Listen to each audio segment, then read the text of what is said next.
Ladies and gentlemen, today I want us to cover something on why I believe Professor Hirram Kindiki is a big threat to Rigiji compared to Ndindi Nyoro, or compared to how Ndindi Nyoro was. Recently, there are a lot of political developments that have taken place in the Republic of Kenya that we have actually seen, and a lot is being done to sabotage the Deputy President in the mountain.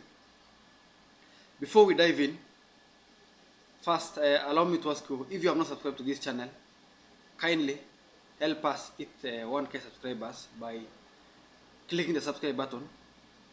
And for the subscribers, I want to continue thanking you guys for your continued support, because without your support, this channel cannot be where it is today. And for this particular video, I'm kindly requesting you to hit the like button so that this video can be visible to as many people as possible. Thank you for your continued support.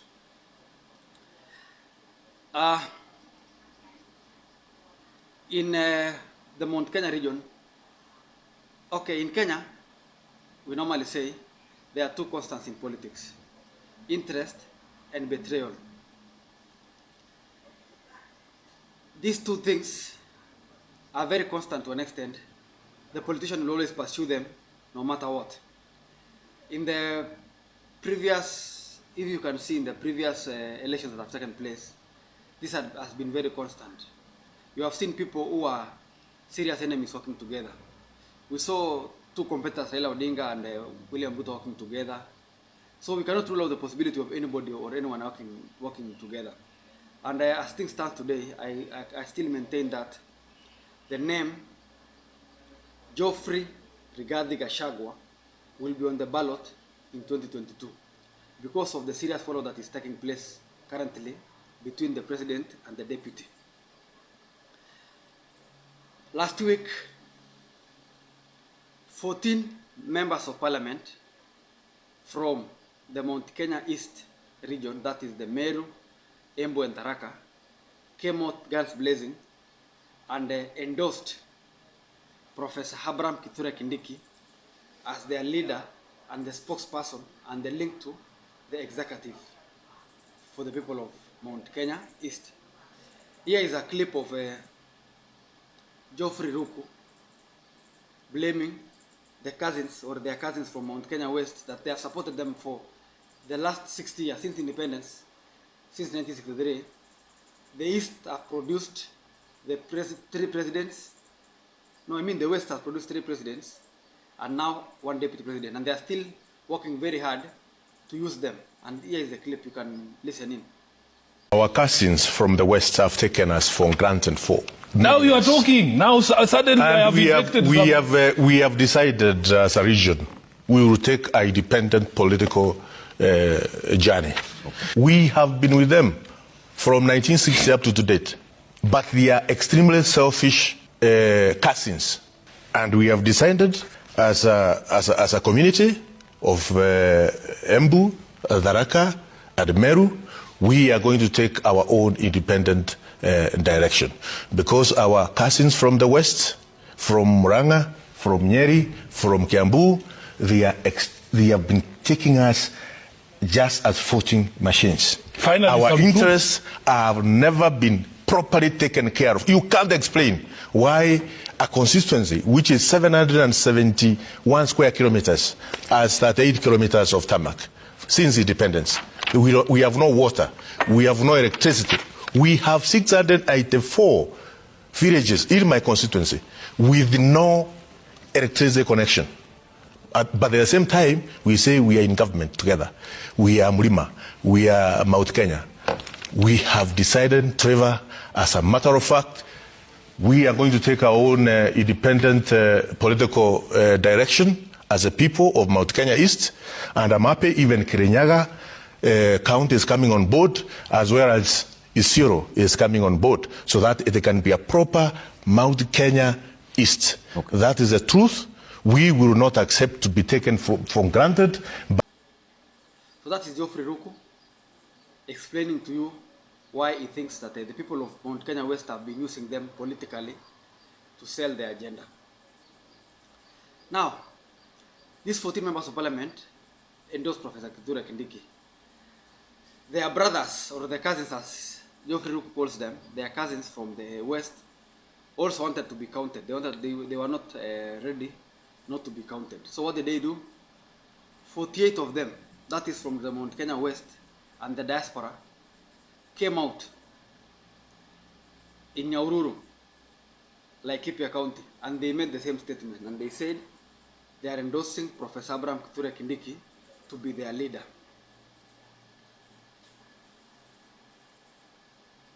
That one, it led to a political storm in the Mount Kenya region. The people around the deputy president, all of us, we were still talking about the Adani issue, but suddenly we found ourselves talking about the issue of Mount Kenya, and the things are getting worse and worse every day as we wake up again, and that is politics for you. So there is a reason why I think Professor Abraham Kithure Kindiki is a big threat to the DP compared to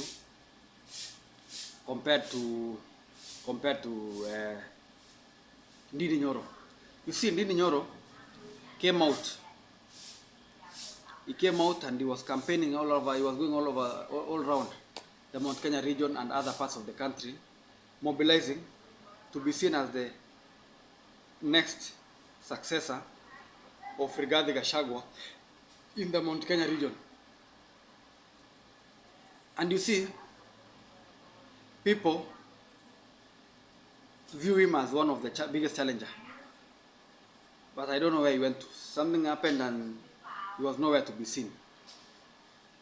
But I want to say why I think Professor Abraham Kithure Kindiki is a threat to DG is, number one, this is not the first time there is a competition between Kindiki and Rigathi. In 2022, I was in the campaign team of President Ruto.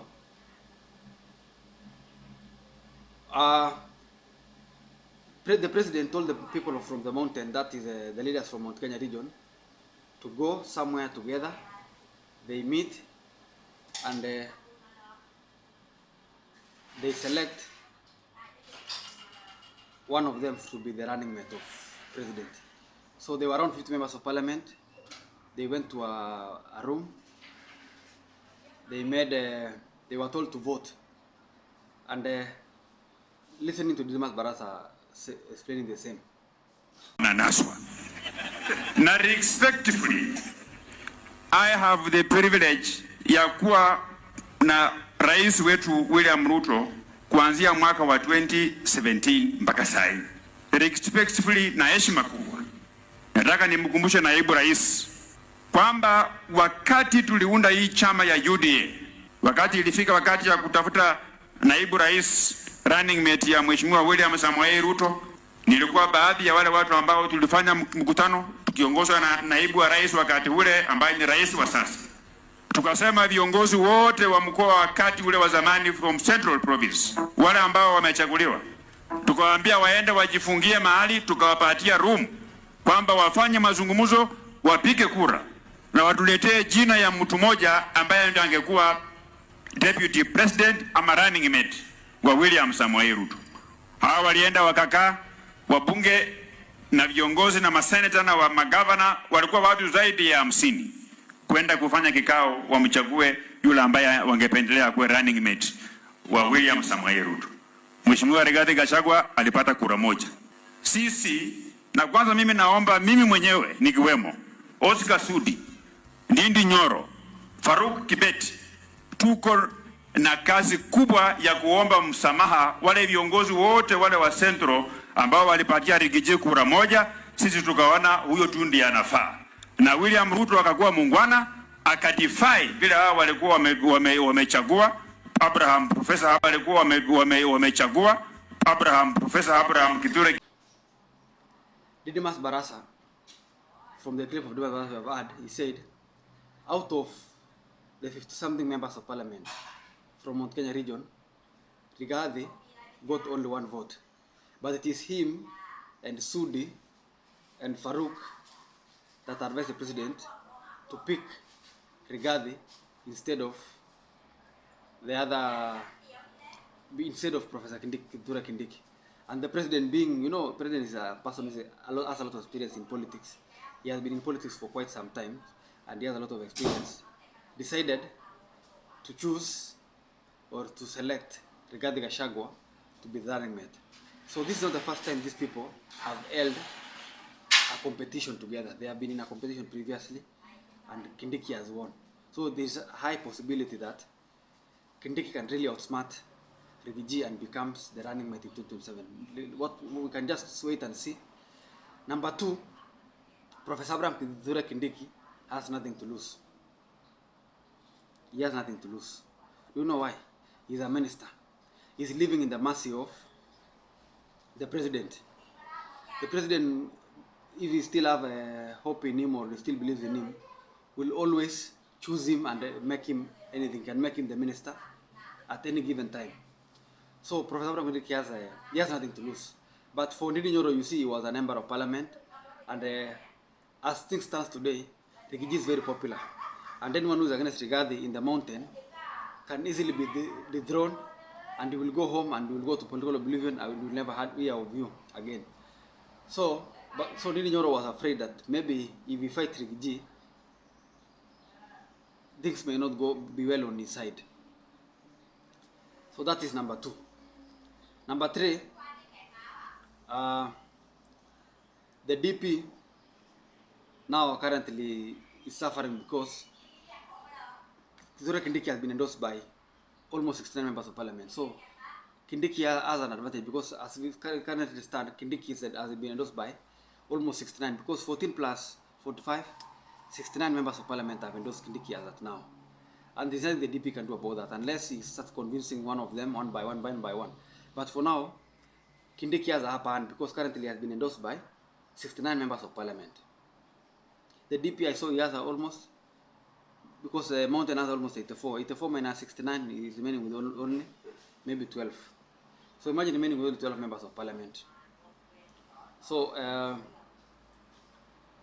for Kindiki, he has a upper hand compared to how Ndindi Nyoro was. Ndindi Nyoro, and you see the problem with this issue is the MPs, the same MPs who have endorsed Kindiki today are the same ones that had endorsed Ndindi Nyoro the previous time, and there was a lot of political storm, and you know Rigiji is a very smart and shrewd politician.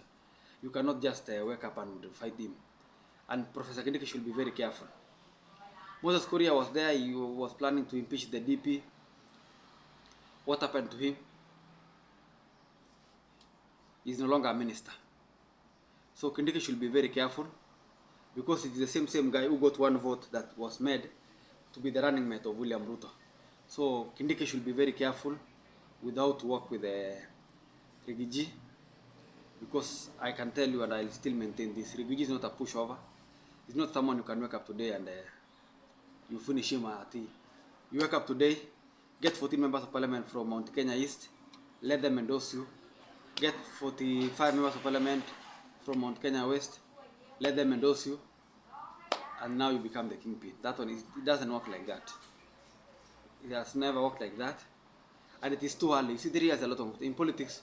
One day in politics is too long. So Kindiki should not just be happy or be overjoyous about being endorsed by the said 69 members of parliament. They are the same people who endorsed Ndindi Nyoro, although they never came out publicly, but they are the same people who endorsed Ndindi Nyoro as their kingpin. And Ndindi Nyoro is currently, yes, so far so good. He has not had any direct confrontation with the DP. I saw a post by the women rep for Moranga, Betty Maina, saying we wanted to make Ndindi Nyoro our leader and to be the link to executive, but Ndindi Nyoro said he doesn't want to fight the DP. And for us, we wanted to be in a place where we are safe and we can be re-elected. And that is why they are they have decided to endorse Professor Kindiki. So as of now, I think Professor Kindiki has the upper hand. But again, 3 years in politics is a bit long time that you cannot rule out anything happening. the president and the DP can mend fences, and that is over, and Kindiki will still work under them. And that is life. And for Professor Kindiki, he has not come out personally to attack the DP. So it could be the people are like Chungwa, the Chungwas of this world who are trying to fight the DP. Otherwise, have a good day. Until next time, this is Hirram Kemei. Like, share, watch up to the end. Thank you.